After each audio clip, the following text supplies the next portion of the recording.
Did you know that over 200 years ago America faced its first major financial disaster, a crisis so intense that it shaped the country's economic future and political landscape for decades?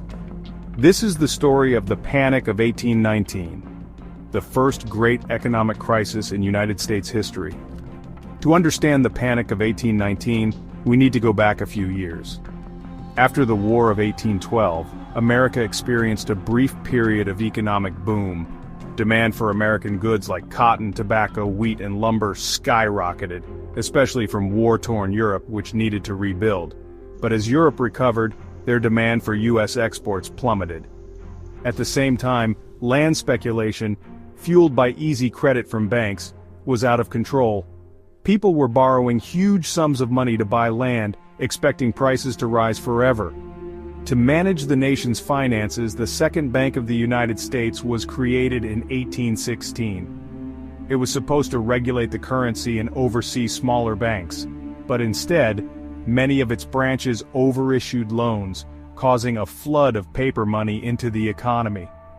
Eventually, the bank tried to fix things by tightening credit and calling in loans, but by then, it was too late.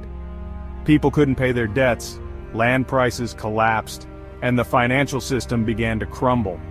In 1819, the bubble burst. Banks began to fail, businesses closed, unemployment soared, thousands lost their homes and land.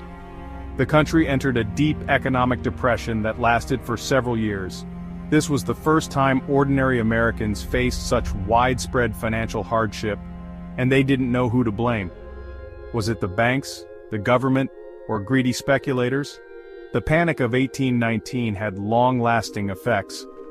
It changed the way Americans viewed banking and government. People began to distrust big banks and demanded more control over money and credit. It also fueled the rise of Andrew Jackson and the populist movement, which would eventually lead to the destruction of the Second Bank in the 1830s. New laws were passed to limit speculation and control lending. But the damage was done, and the lessons were hard learned. The Panic of 1819 taught America that unchecked speculation, easy credit, and poor regulation can lead to disaster.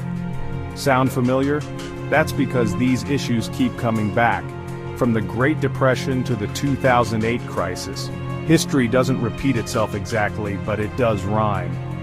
And understanding the Panic of 1819 helps us see how economic booms and busts have shaped, and continue to shape, our nation. If you found